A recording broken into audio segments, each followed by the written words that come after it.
Envision and Contenders, the path to pro for Overwatch League.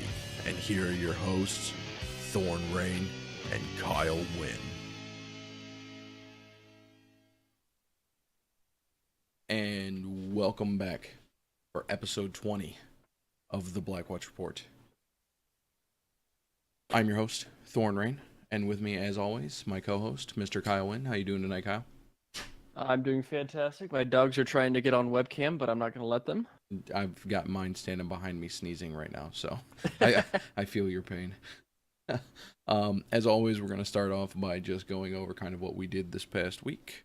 I'm going to start us off. I did a ton of Realm Royale.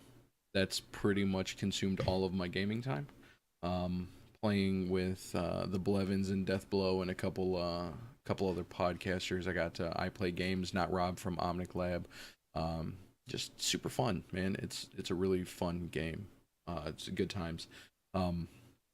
Also been working a lot at work. We're doing like a summer kickoff picnic, and I'm hosting and organizing a car show, first inaugural car show for the company. So doing a lot of work for that, but outside of that, not a whole lot. How about you, Mr. Kyle? Last week my house was 4 people, and now it's down to 2 people, and it's clean and it's neat and it's quiet, and it's so nice to have like just the space to myself now, which is awesome. Oh yeah. I played some Quake, some PUBG, got back into Minecraft with a friend of mine. So I saw that. It's different. They changed stuff. That was like the first game I got lost in. I've been meaning to pick it up because I've played on the PlayStation with my son, and he bought it for the PC. So I've been meaning to try it on PC, but I've just never gotten around to it. I feel weird playing Minecraft. Yeah. I don't know. It's awkward. And I do too.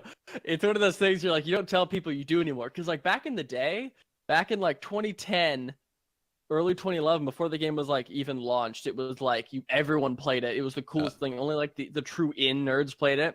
And in the last basically a year or two after launch, it just exploded. And since Microsoft bought it and made it all popular, then it just now it's pretty much associated with 8-year-old kids, and then any person who, like me, who played it at the very beginning, but has grown up and whatever. Now I feel weird and guilty that I'm playing a kid's game. I just don't know anymore, man. That's why I don't play Fortnite. Same reason, except I don't have as much of an emotional connection to Fortnite as I do for Minecraft in terms of how much I spent my life playing. Yeah, you got the nostalgia of Minecraft. I'm the same with Fortnite. I can't do it. But that's going to move us along.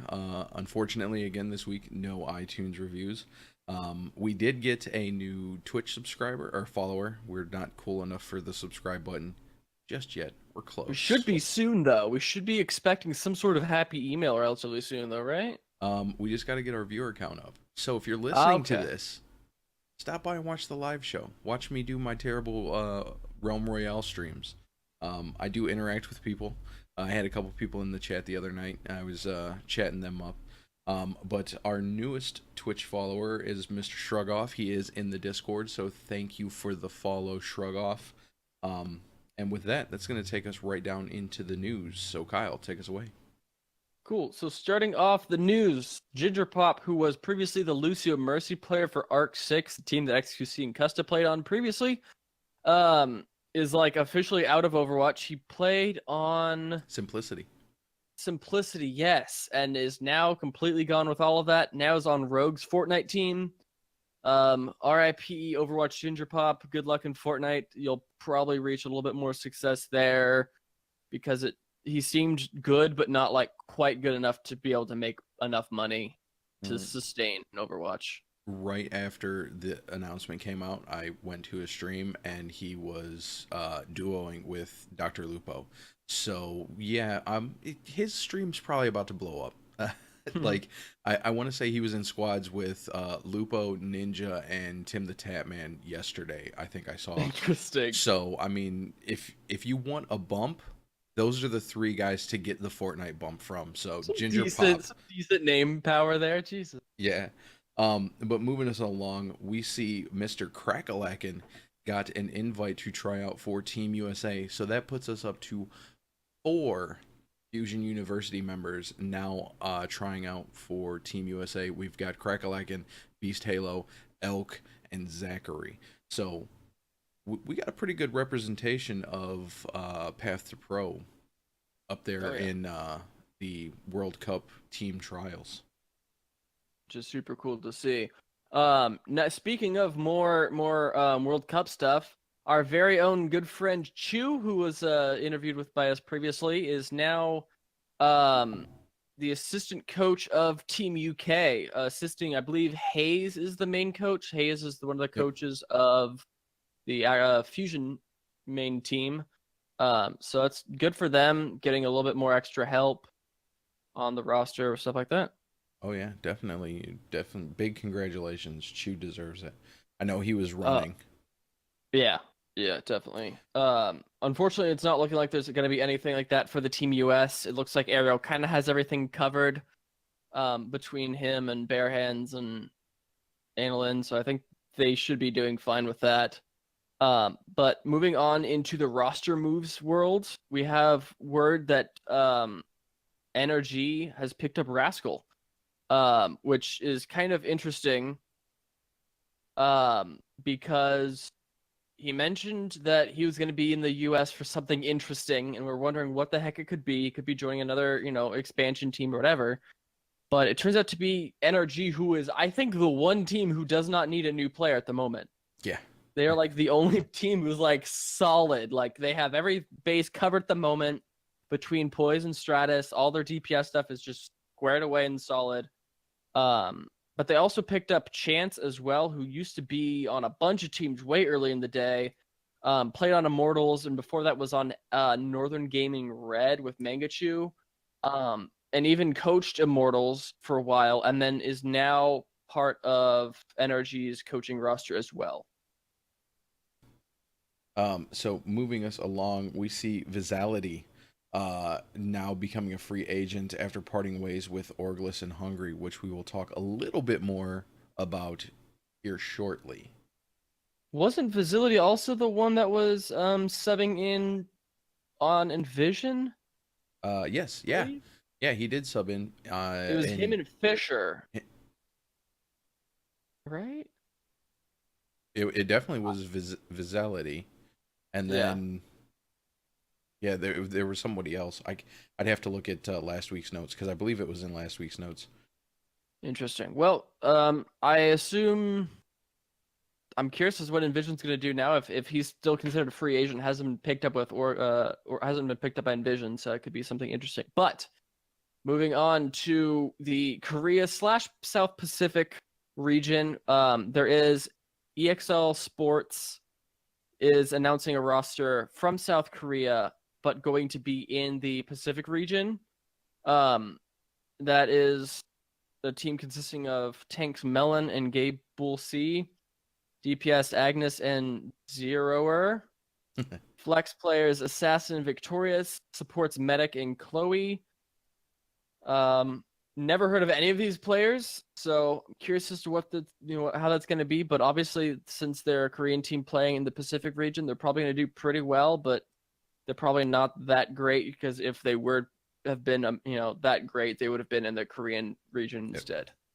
Yeah, and that's why I threw this into the notes. This isn't the first team that we've seen come or send a Korean team down to the Pacific region because a Korean team won Pacific Contenders stage 1. And Chinese, right? Yeah, and was it Chinese? Yeah, maybe it was the Chinese one too. So they're just spreading out their wins all across, that region. But moving us along, we're going to talk about a little bit of Orgless and Hungry. Orgless and Hungry have announced their new Contender Season 2 roster. So we're going to see Kevster, Casper, Loadeds, and man, I'm going to mess this up. Latex? We'll go with Latex. Denia and Epps. So I can't remember where Orgless and Hungry placed in Contenders Season 1. I had it open and then I closed. I know that they made it through. They didn't go down to trials.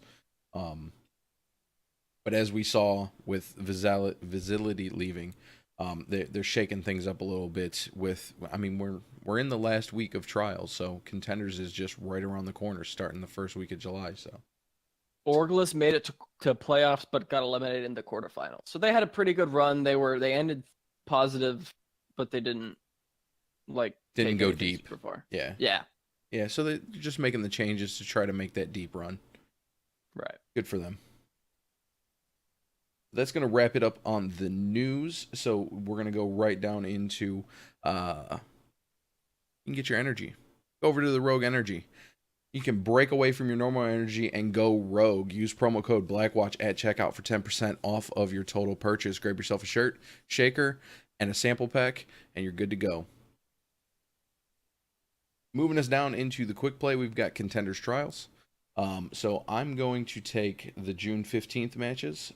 Kyle, you can grab the 16th, and then I'll close out the 17th, and then we'll go over the following or this week's matches.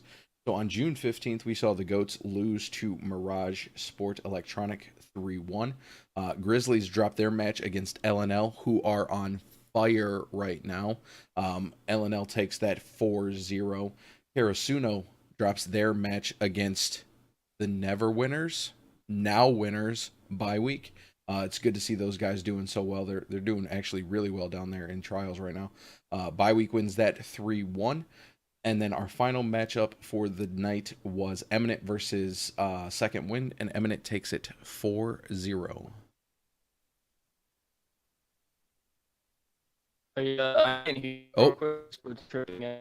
One second, Kyle. You are a robot.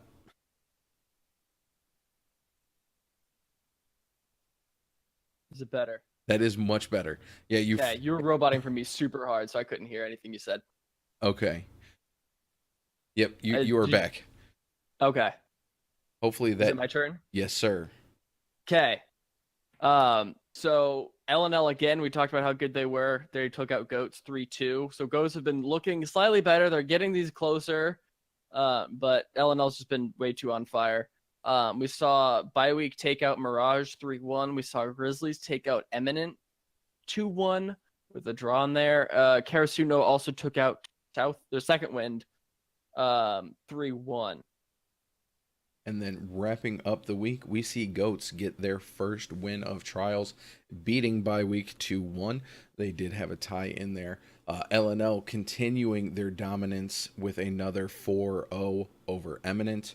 Mirage Esports Electronic drops their match against Second Wind 3-1. And then the Grizzlies fall to Karasuno 3-1. So Kyle, what's our first set of matches this week? So coming up in 3 days on the 23rd, Goats are taking on Eminent. Bye-Week are facing Second Wind. LNL are set to continue on with their dominance and go against Karasuno. Mirage Esports Electronique are going against the Grizzlies. And then wrapping out the weekend, we've got Goats going up against Second Wind. Eminent versus Karasuno. Bye-Week will face off against Grizzlies, and LNL closes out the week against Mirage Sport Electronic. So what are the standings looking like? So currently we only have one team that is definitively locked in their position in next season of Contenders, and that is LNL with a 5-0 record and a +12 map differential, which is really, really good for them. So far, Karasuno, Bye-Week, and Mirage Esport are all on the positive end. So if things stay the same, they are going to make it in, but it's still another week left. Underneath them in the bubble that you don't want to be in is Grizzlies, Second Wind, Goats, and Eminent. Grizzlies and Second Wind are 2-3. Goats and Eminent are 1-4. So you have some notes here on how Goats could even possibly scrape in a win, a placement and get into Contenders for this season. Yep. Did a little bit of math. This is my Overwatch math portion of the show. I have 2 of them to this week, so bear with me. So the Goats really have 2 that I could see I ran them by some other people that kind of do this, and they sound right and they look right. So the first way that the GOATs could move out of trials into contenders is they're going to need the Grizzlies to beat Mirage this week. Then they're going to need bye week to beat Grizzlies, all while they win out. Both of these scenarios hinge on GOATs winning out their week. They have to win out. If they win out, whether it's 2-1, 3-1, 4-0, whatever it might be, they're good. They just need help from other teams. So the second scenario is they're going to need bye week to lose both of their matches. So bye week needs to go back to their old fashioned and just not win. Then they're going to need Grizzlies to lose to Mirage, and then Mirage to lose to LNL, which that's probably about a given at this point. All while the GOATs are winning out. They have the map differential pretty much locked up. As long as they win out. If they win out, they have the best map differential in the losers 4, basically. So as long as they get those 2 wins, they're at like a 90% chance of getting 3rd or 4th. So they still have a shot. It's just it's in their hands right now. They need to get that win against Eminent, which it looks like based on standings shouldn't be too difficult. And then second win, which about the same. They're about the same, so that might be their biggest difficulty this week. So I know everybody's hot on the GOATs and their comp and everything, so I wouldn't mind seeing them move on to contenders. So let's see what you guys can do this weekend, GOATs. Cool. And then in the main discussion, we have a ton of stuff. So recently there was a bunch of roster rules for Season 2 of Overwatch League that were released, and with that were a bunch of contenders rules as well as some dates, and then some new features or I don't know what to describe the two-way players as, but it's like a new way to be a player in the Overwatch League and contenders. But before that, we'll kind of run through some of the key dates if you want to cover those. Yeah, so the Overwatch League key dates, August 1st, 2018, the signing window opens for teams to negotiate extensions with current players or to sign players from their affiliated contenders team. Teams may also begin making player trades. September 9th, 2018, the inaugural season agreements officially end, so all of the contracts are void that aren't re-signed, and players not under contract become free agents. So this is really the first free agent season that we're going to get to see, a true free agent season. So on then September 9th, the same day up to October 7th, is an exclusive window for Overwatch League expansion teams to sign free agents. So they're going to get first shot at all non-signed players and contender players to build those fresh expansion rosters. I can't wait to see how those play out. And then on October 8th, 2018, free agent signing window opens for all of the teams. All of the teams must have a minimum of 8 players now. Thank you, Miami Mayhem, or I'm sorry, Florida Mayhem. We'll just call that the Mayhem rule. By December 1st, 2018, teams may sign or trade players until a final deadline during the 2019 season that will be announced at a later date. Players who turn 18 prior to the season deadline are eligible to sign Overwatch League contracts for the 2019 season. So pretty much anybody that turns 18 before that cutoff window is able to sign their contracts during this time frame. While the date has not been finalized, players born before May 1st, 2001 will be eligible beginning with the 2019 season. The term of player agreements will no longer be fixed to 1 year. They have an additional year option. Players and teams may negotiate contracts for up to 3 years with a maximum of 1 year as an option, in addition to the 1 or 2 year guaranteed years. So we're starting to see a little bit better contract structure for the players, which is good. It's going to help people out. It's going to be able to differentiate. I think it's going to give players better bargaining chips when they come to the table against the teams. And then all contracts must be submitted to the league office for review and approval.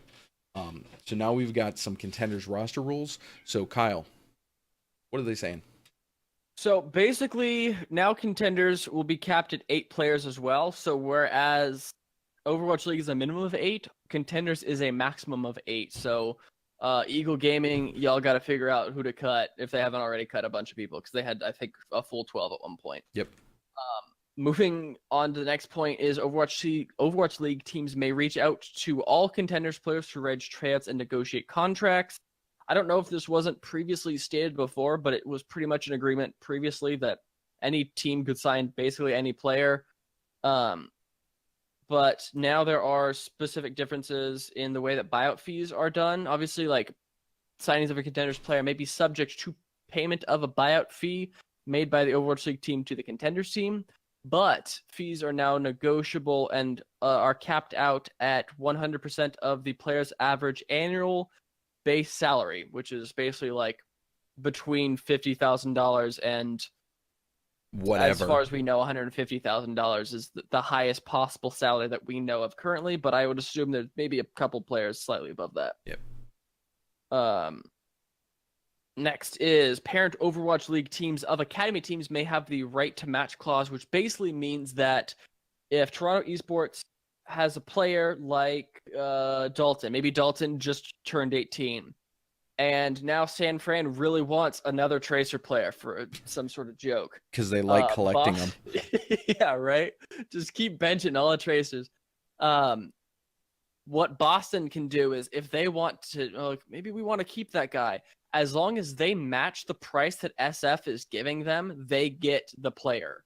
But if SF now, take it from 100,000 to 101,000, then Boston's like, we don't want it that much. Then he would go to SF. So as long as the Overwatch League team that you're associated with matches the offer, then they get rights to the player at that point.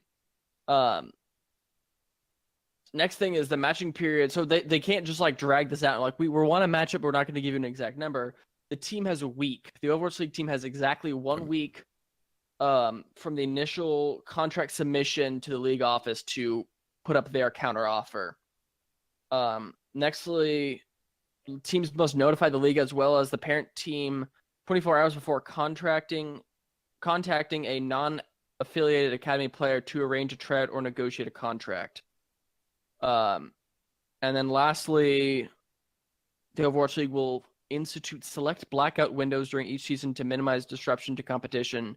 So basically, they're going to try to line it up so you're not stealing players. Like NRG. The end of the season. Yes, because NRG got straight boned because Damon got stolen from them right as it was like time to get your stuff together for playoffs, and then they ended up getting screwed over on playoffs because they had only been playing with boys for like a day.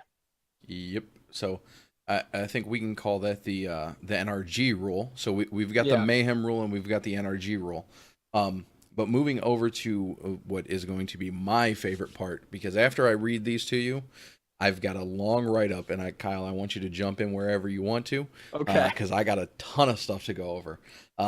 So two-way player contracts. I was a big proponent of this. If you want to listen to what I had to say back on Around the Payload episode 16, I talked about this because I thought two-way contracts were a phenomenal idea. That was the one that you won, right? That was two-way contracts got me my win. That's right. So I'm calling it. The Blizzard and Overwatch League. And Nate, I know you listen to High Noon Productions. I know you do. You've been on the show. I feel you. All right, so for 2019 Overwatch League season, teams and players may negotiate the right to designate the player as eligible to compete in Contenders on an affiliated team. Any player on the roster may agree to be eligible for Contenders play, but a maximum of 4 players may be designated as two-way players during each Overwatch League stage. and those players must be identified and submitted to the league office prior to each stage. Two-way players are eligible to compete in Contenders, subject to the following rules. Regardless of where they play, two-way players count toward the Overwatch League roster limit of 12 and must earn the same salary benefits. Two-way players will also count towards the 8-player Contenders roster limit for weeks in which their Contenders team designates them as eligible to compete. Two-way players lose their Contenders eligibility if they appear in more than 2 Overwatch League matches in a stage. A maximum of 2 designated two-way players may compete in any single Contenders match. No player will be eligible to appear in both Contenders and Overwatch League matches in the same week. Now, a lot of these rules, they're cool. They're good. But the structure, I feel, is wrong. So what I'm going to start off with is I'm going to give you where I got my idea for two-way player contracts from, and that's the NBA. So over in the NBA, they have their minor league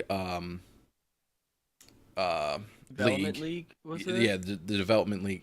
It's now called the G League.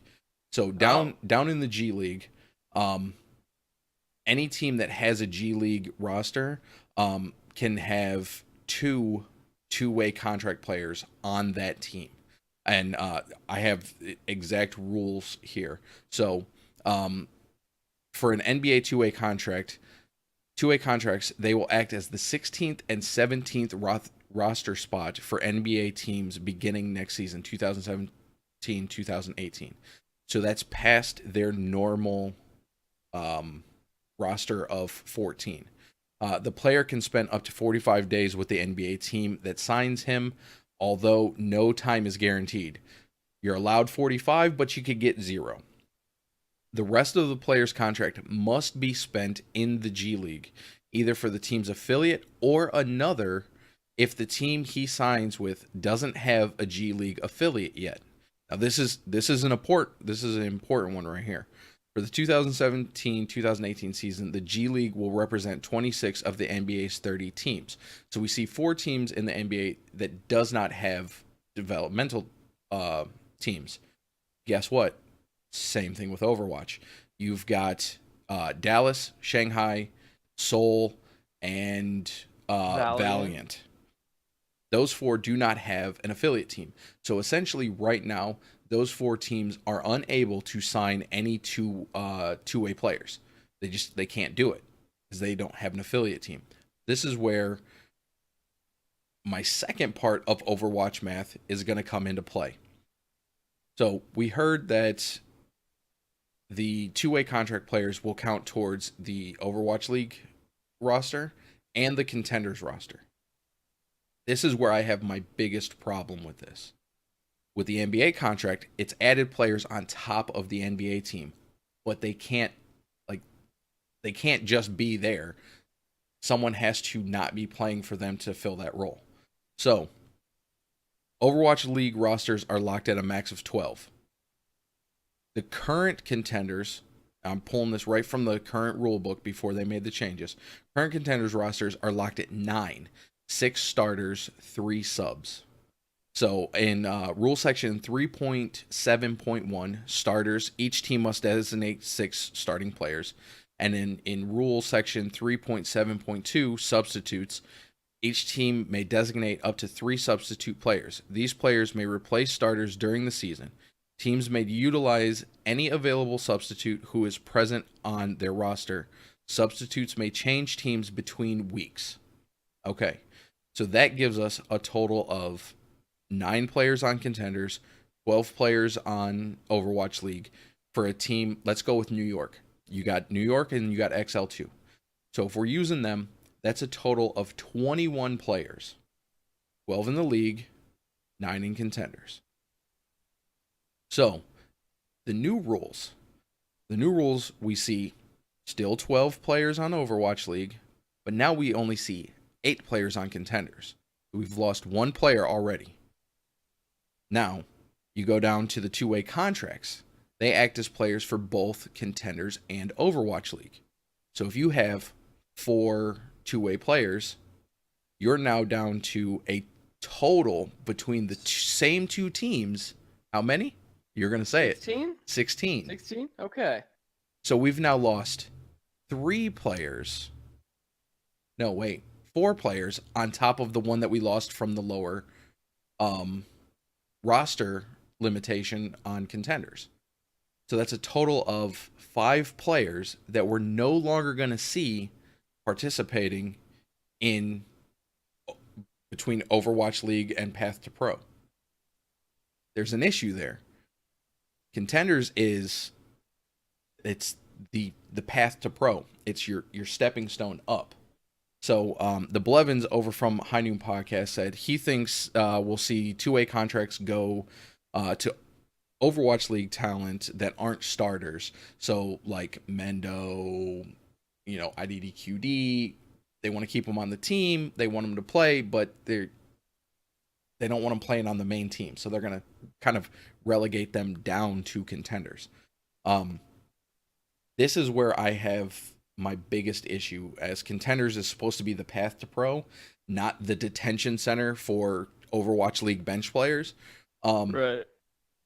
It's not fair to the guys that are out there grinding open division, getting into Contenders, fighting for Contender spots. It needs to be more flexible. That's why I brought up the NBA rules.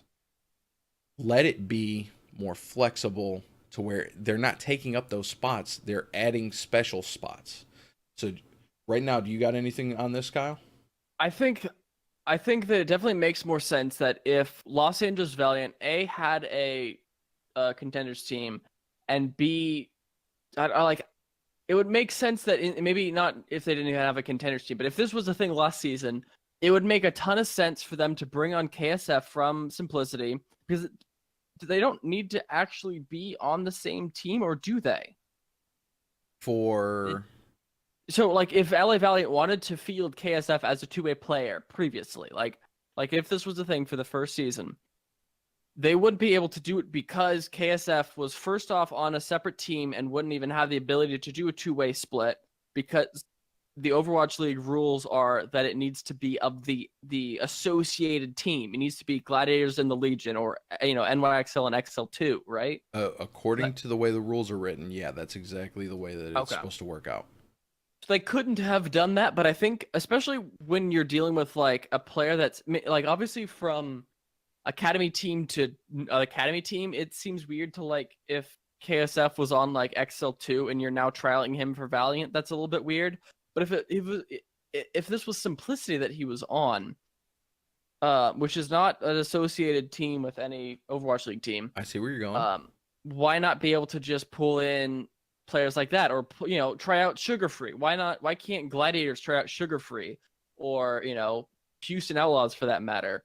Who, that would be a heck of a pickup. Mm-hmm. Something along those lines.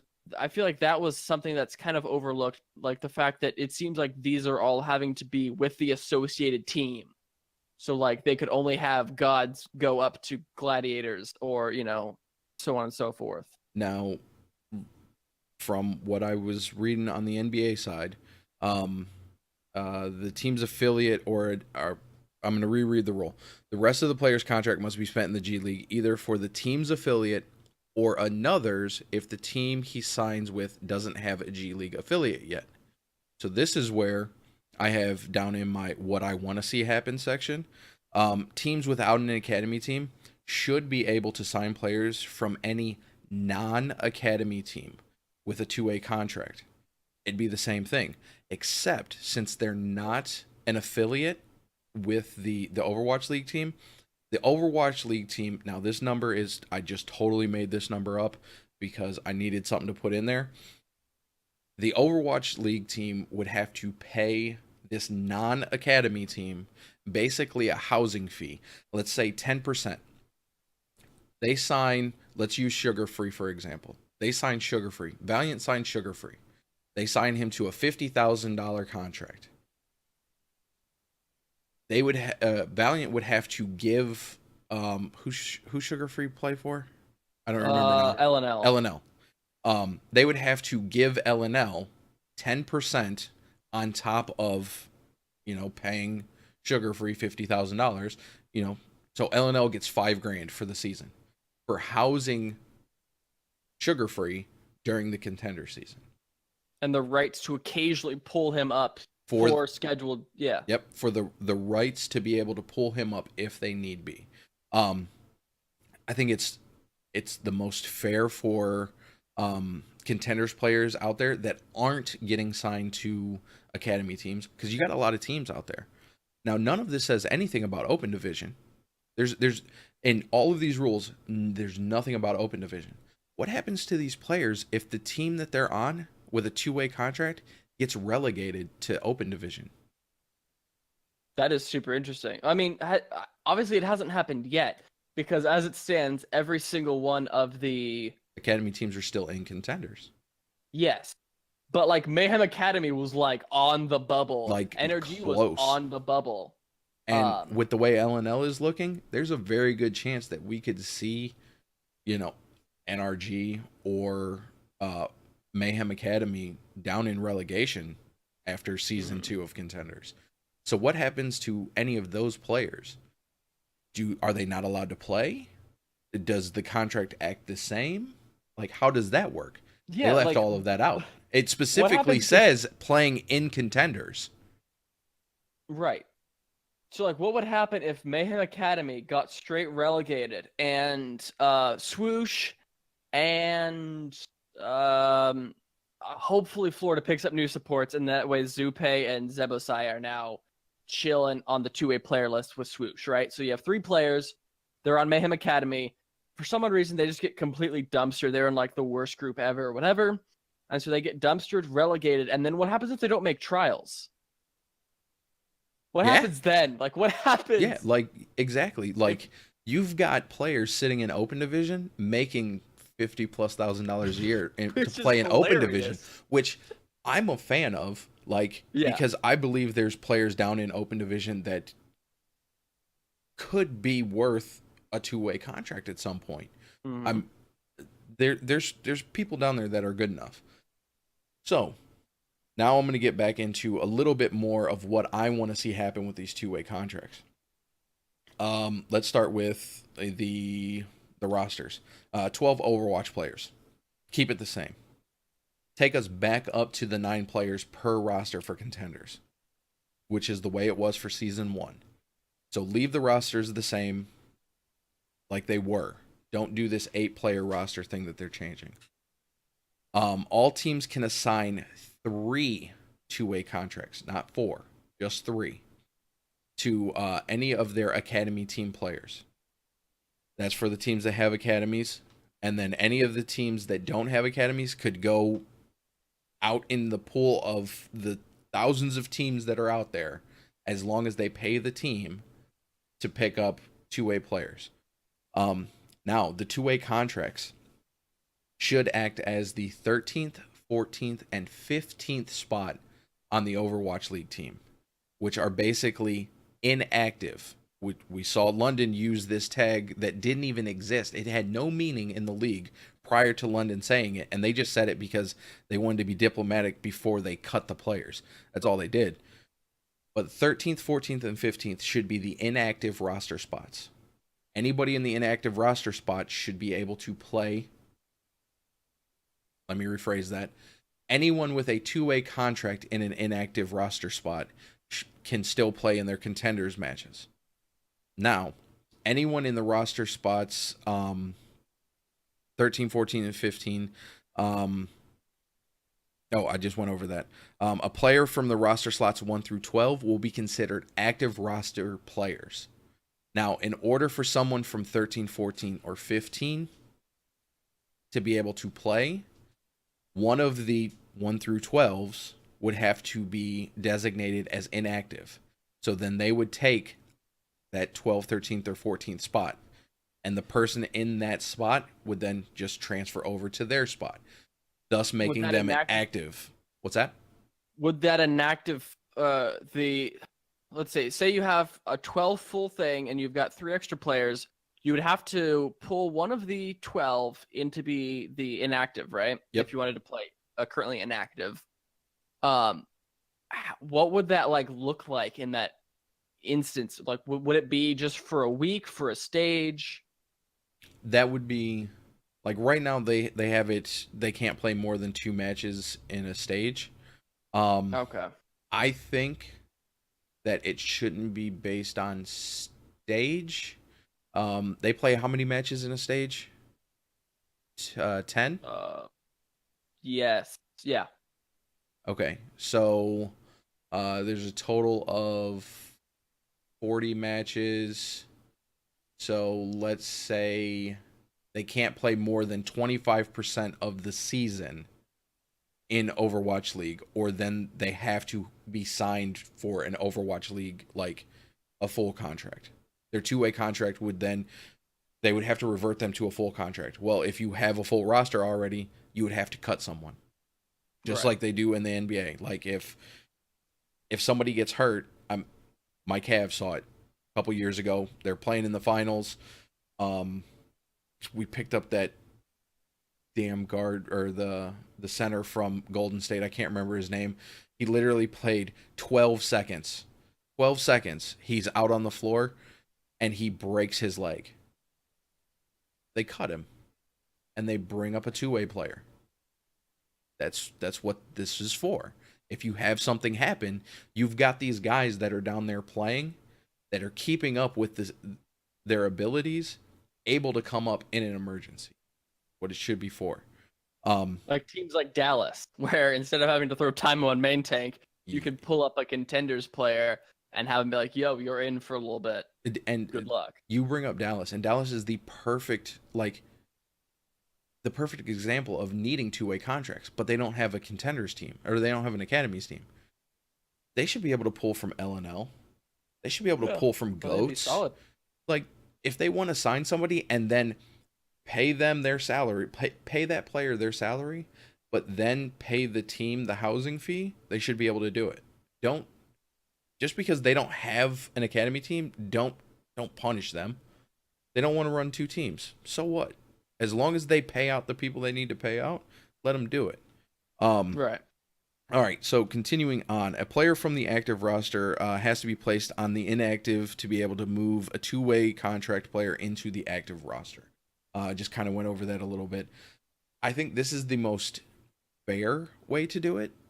We don't see a loss of Contenders players, because the way that it's written now, we're going to see a massive loss of Contenders players, because you're going to see Overwatch League players move down into Contenders because they want to move them down on a two-way contract.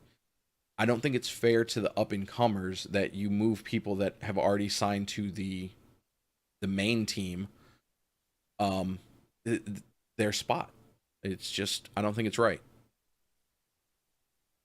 Yeah, I think that's definitely like, we would like it and imagine in our optimistic way we want it to be pulling up players, but it's really going to be sending down players in most cases. I think that like a couple of teams will try to be a little bit more creative with it, but like I can't really imagine there being too many players that are going to get like called up that often. It seems like most of the time teams will kind of want to just straight pull up a player and then you try them out for a little bit. Like in Moth's case, you try them out and then you pull them in. You don't like have this trial thing. You don't have too much of a, I don't know. I can't imagine you would like, I mean, maybe you do have it like one or two teams do it for like one or two, maybe three players, but you're going to have probably double, if not more than that, of players being sent down to just kind of stay warm, essentially.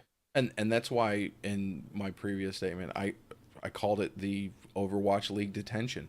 Like, you're not good enough for the main class, so here, go to this. It's straight back burner. Yeah. Go over to the special room over there. I mean, I get it. I understand why. Like Deathblow said, he's focused on Overwatch League, and it's going to do great things for Overwatch League. Like, absolutely, we're going to be able to watch Mendo play. Like, we're going to be able to see IDDQ play. He played in that final map. He played against Shanghai on Dorado and popped off. Like, we missed Infinite KD. We missed that the whole season. Yeah, we get to see that in Contenders now. My issue is, if you thought he was good enough to play on your Overwatch League team, don't send him down to your minor league team. Like, you should be pulling up your minor league players who developed in the minor league to fill spots. Like, I like it the other way. That's all. Yep. But there was the Deathblow and Blevins talked extensively about the Overwatch League side of this. So if you haven't listened to this week's High Noon podcast, I highly suggest it. You'll get the other side. You'll get the Overwatch League side of two-way contracts, where you got the Contender side from us.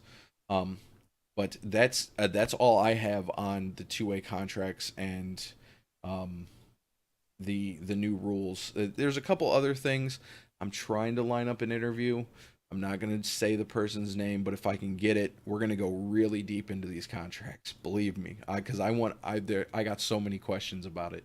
But that's gonna. One of the things Yep. I did want to bring up is the concept we talked previously in the very rollout of the rules, that there is for Overwatch League teams a minimum of 8 players. I want to also see a minimum of coaching staff and support staff. Obviously for Contenders, you need like a coach, a manager, maybe an analyst. But for Overwatch League, you need at least one head coach, one assistant coach, one analyst, one manager, at least 4 people total. But like specifically, if you have like a foreign team, if you have a team like Shanghai or London, translators. Yeah, at least probably another manager. You need like a Susie Kim type character who's going to be able to handle that, like helping these players first off adapt, deal with the language barriers, deal with the different types of, cultures and all that kind of stuff, help with all that kind of crap. Because that was the other thing that like annoyed me is like, obviously, yes, that Florida Mayhem had like they had one roster, 6 players, nothing to do, but they also only had one coach. There was 7 people and like a GM who we never saw much from, and like 1 or 2 other people like executive level. But like they had so little just support staff. They brought in an analyst, they brought in a second coach, but they still like are a van kind of driver. On the low end of that. Yes, exactly. And so that's just something that like I also wanted to see kind of get added. Because obviously Contenders teams, they don't need a coach. Like LNL, I don't even know if they have a coach, but if they do, that's good for them. If they don't, that's fine too. They'll probably get one if they get picked up by a team or something like that. And I mean, if you think about it, Goats didn't have a coach until Gator caught his suspension. Right. And then he just rolled over to the coaching thing because he knows the team. So, yeah, a lot of these other Contenders teams don't have coaching staffs. They don't have staffs. They don't even have money coming in. It's just a bunch of dudes across the country playing together. So, having coaches like, Arrow when he was Fusion University, Chu up there with Envision. Oh, man, I can't remember the name of the coach for Toronto. He just left. I can't remember his name. But even they have It's Toy, who's the manager. Like, Renathera. Yeah, Renathera. Like they all have coaches. And then you had, like you said, Florida, who had Mineral. This dude was the analyst. He was the coach. He was the manager. He was running himself ragged, and it showed through the season. So yeah, I like. There should be an outline for the support staff before a team comes in. Like, hey, you need a GM, you need a manager, you need a coach, and an assistant coach at the minimum. I would even go as far as saying I wouldn't mind seeing like role specific coaches. Like you want to bring in like a tank support coach, bring in a tank support coach and bring in a DPS coach. You see it in all other major sports. You've got an offensive coach, you got a defensive coach, you got quarterback, like a pitching coach for baseball, I assume. You got like you could break it down and delegate the responsibilities out so these people aren't getting burned out. But no, I like that. I didn't even think about that aspect. But yeah, I think if we don't have any other thoughts, it is time to move on to our speculation time. Sounds good. Cool. So as much as it pains us to say that it'll be mostly Overwatch League players demoted into 2A player contracts, we're gonna play make pretend here and kind of give our picks for who those players are going to actually be, like what players we think are actually going to be the first players to get this whole 2A contract thing. So I'll start off with mine. On the side of SF Shock, I am very strongly assuming that Nomi and IDDQD are going to be the two players that get put down into the NRG roster. Nomi is just straight up replaced by Super. They brought in both at one point when they had Super play like Roadhog on Junkertown. But I think for the most part, I think it's just safe to say that Nomi was just the second best tank. And it seems like with DPS, you can switch pretty much, without there being too much of a problem. But with like supports and tanks, you pretty much got to keep those four. Yep. And so like the chances of him getting back in the roster are kind of slim. Same with IDDQD. They played him just because it didn't matter anymore. He's basically like Baby Bay, but doesn't communicate as much from what I've heard. It's like Baby Bay is kind of the team leader, and they literally have the exact same hero pool. IDDQD would be great on any other team where you need just a straight, like, mostly McCree player that can also play Widow. That'd be phenomenal. But they have two of the exact same player on the same team, so they should probably push him down to that NRG roster as well.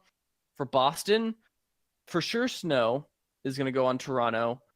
I don't even know if he starts on Toronto, which I think is hilarious. Yeah. I think Shu is significantly a better flex support. And then on for Avast, I think unless they make him a coach, which I think that at this point they should probably just make him a coach. Avast is probably going to be that player as well. I don't know if he starts over Cruz either. I think that's kind of funny that like the two Boston players are probably definitively worse than both of the Toronto Esports support. Yep, I would agree. Moving on to the last two, and this is of course, or not the last two, second to last two, Mendo and Clockwork moving down to Optic Academy if they are not straight dropped, which I don't know. Flame strikes me as a very smart GM, but very personally driven in that, like, I don't think he wants to be the bad guy very often. And so I think that that's going to mean that's why Mendo and Clockwork stayed on the roster so far. But I think that maybe Mendo, maybe Clockwork as well. I don't know. I don't think you see Clockwork on Optic Academy because they have Sharp, who is just better, almost definitively. Mendo, I have no idea what he's been playing lately, if he's an off-tank, a DPS. Finishing off on Gladiators, who are the only other team that I think both has players that could get relegated down and has a Contenders team. Silk Thread, who played a little bit, but is kind of just the same as IDQD. Like, there's another player with basically the same hero pool, is slightly better. And Remix, who they played him because Fisher was sick, but I think that works perfectly fine. Like, if you want to just have him be there when Fisher gets sick, I think that works with the two-way player thing. That's basically what it's for, yeah. Yeah. And, like, Fisher should not be playing. The dude is, like, he is the anchor of this team. He is the reason, maybe not the entire reason, but he was like the momentum swing for this team. They need to keep him in, so Remix is gonna get the bench. Oh yeah. Now, my list, it's almost exactly the same, but the people that I left off, I don't see being on the teams one way or the other. So I'm gonna start off with IDDQD. I do see him staying with the team. He's almost like a mascot, almost like they still talked about him, and like, I don't know. I don't see IDDQD leaving the San Francisco Shock organization. I do see him being moved down to the Contenders team down to NRG. Now, here's my bold prediction. We'll see if this comes true. And this is the only one that I have going the opposite direction, going from Contenders up to Overwatch League. And I have a reason, and people are going to think I'm crazy. Rascal. They signed Rascal to NRG. He's now an affiliate of the San Francisco Shock, which puts him in that little... They're able to sign him before anybody else. They have matching rights to anyone else. So if they sign him to a two-way player contract and he does his little, you know, we heard that there was interpersonal issues when he was on the Dallas Fuel. We heard that there was personal issues when he was on London. That's why he was on the trade block. They use the two-way player contract on him to kind of feel him out. And if there are issues, they just leave him sit on NRG, but he gets to play. And maybe not even, I mean, yeah, could play, maybe even doesn't need to, because like I mentioned, the one team that doesn't need an addition at all. Yeah, doesn't need the addition at all. But then he's down there in a spot where he could play, which is one of the reasons why he wanted out of Dallas, because he wasn't playing. That was what he asked. He asked to just be released. He agreed to be released because he wasn't playing. So if he's making an Overwatch League salary, playing, yeah, he might not be playing in Overwatch League, but he's performing and he's putting out tape for people in a professional setting. You know, I know it's not as high of a stage as Overwatch League, but it's still high level play once you get into Contenders. And like, who has more a tape on them, like Elk or IDDQD? Like, if you're gonna sign a player, you immediately sign Elk, because he has played so many more games on film that you can rewatch, analyze his play style. Whereas IDDQD has literally one game in the last year, basically, and it's against the worst team in Overwatch. Yes, exactly, and it's one map.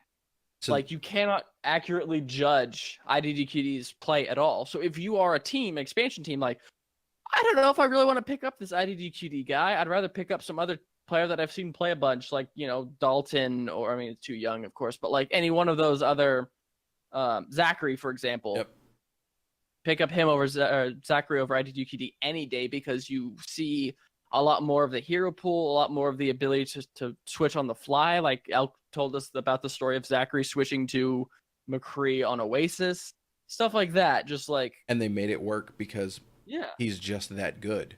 Like, whereas you don't know if for some odd reason Shanghai were like, oh no, we know exactly how to counter IDDQD, and he got like stumped up. Like, there's no way to really tell if it was a fluke or if that was just how he plays. Or if he just straight suck. Yeah. Yeah, if he's just completely lost it and needs to, you know, and that street, whatever. That's you don't know that. Exactly why I have these two for San Francisco, because it makes sense. We know that there's personality issues with Rascal, but he's good enough to be in Overwatch League. So you put him on a two-way contract. If he works out, you pull him up for more than 2 games. He's now ineligible to play in Contenders. You drop somebody that he's better than, or you if you, I don't know if you're able to do this, you flip that other person to a two-way contract. I'm not sure if that's even eligible.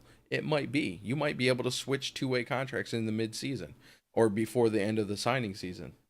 But moving on, I do see Houston keeping Mendo. I believe Flame is invested in Mendo, and if he can send him down to Optic Academy to get his confidence back, Flame's going to do it. And Flame is going to fight for Mendo to be able to sit up on the Overwatch League stage and play in front of a full house. You can just tell by the way he talks about him on Twitter. Moving down, I got Silk Thread also. I'm thinking iRemix goes maybe some sort of coach. That's what I'm thinking. But I see I mean, I don't. Maybe not even Silk Thread. I think Silk Thread won't even be on the Gladiators, to be completely honest. I think he's just a perfect player to trade away. I think Yeah. he's absolutely. The problem is he was on 2 teams with 2 players slightly better at Genji than he was. Where do you go? What do you do? Yep. You're like, he's totally a good player. He's a great soldier, good tracer. I'm seeing him more expansion team. Absolutely. Like, that is the place for him. There are definitely teams out there looking to expand their roster, or, to build a roster. And he's a good player because you have tape on him. He's good. His hero pool is not quite out of meta yet. It's close. It's close. Yeah. Because he played mostly Soldier, Genji, and Tracer, and the 2 of those are completely gone. But I still think he's a good pickup to have. Oh yeah, definitely. Now, I'm double checking something really quick so I don't look like a complete idiot. I'm really good at doing that to myself. But my next player is going to be for the Philadelphia Fusion. He's the only player in the league who has not played 1 minute in the Overwatch League, whether it's preseason or the inaugural season, and that's Joe Meister. I see Joe Meister being sent down to Fusion University. Now you say, but Thorn, you've got Elk and you've got Alarm down there. Yes, you do. Alarm is not going to be old enough to play in Overwatch League for Season 2. But you know who is? Elk. And Elk is 100% getting picked up by somebody. Whether he gets moved up to Fusion or he gets signed by one of these expansion teams, I don't see Elk being on Fusion University come the signing windows for Season 2. So what better thing to do than send your flex support, your Lucio, specialist who can, learn all of the other healing classes other than Zenyatta, because Alarm's got that on lock, down to Fusion University. And then he's still sitting down there if you decide that you need to pull him up and use him. But those are my speculations for the 2-way contracts. Now, we want to know who you think is going to be signed to those first special 2-way contracts. So our community intel is the same question. Who will the first 2-way players be? You can tweet them at us. You can email them. You can send them on Discord. There's a ton of ways. I'm going to put out a tweet with this exact question, and I hope we get some responses. We'll read them live on the show next week. Should be interesting. I want to know what you guys think. That's going to start to wrap us up. Kyle, did you have anything else that you wanted to go over? No, I think we're good for the show today. Perfect. So that means it's the Twitch follower sellout time. So if you're listening to this in the podcast land, swing by the Twitch, create a Twitch account, man. It's free. And then if you got Amazon Prime, you get a Twitch Prime. We're not cool enough for that just yet, but if you help us out by following us and watching live, I'll talk more about the Twitch Prime later on. If you're listening in the podcast land, if you happen to be watching on the live show, swing by iTunes, leave us a review. I don't care if it's a 1-star, a 5-star. If you want to tell me I'm bald and ugly, I'll read it on the show. I will read it on the show, as long as there's no cussing, because we are a PG show. We got to keep it clean for iTunes. They don't like it when you cuss. But please leave your reviews. We want to read them, and it helps. It helps the show. One of the biggest ways to help the show is to leave reviews. There might be a gear store in the near future because Streamlabs is awesome. I'm going to start working on that. But other than that, Kyle, where can they find you on the internet after you let your dogs out? Yes. Who? Remember that song? No. Jesus Christ, I'm dating myself. So you can find me at Kyle the Winner, KYLETHEWYNNER on Twitter and Twitch. Fantastic. And you can find me at Thornrayne on Twitter. I am also Thornrayne on Twitch, but I do most of my streaming over on the Blackwatch Report Twitch channel, which you can find the show on Twitter at Blackwatch Report. There is no Owen Report. You can email the show, blackwatchreport@gmail.com. You can follow the show on Twitch, twitch.tv/blackwatchreport. We record live Wednesdays, 6 p.m. Eastern. Our intro music is the main theme for Overwatch, covered by our very own Kyle Wynn. This has been a High Noon production. You can find all of our shows over at highnoonpodcast.com, and you can come and chat with all of the hosts over at the Discord at discord.me/highnoonpodcast. And with that, Blackwatch out.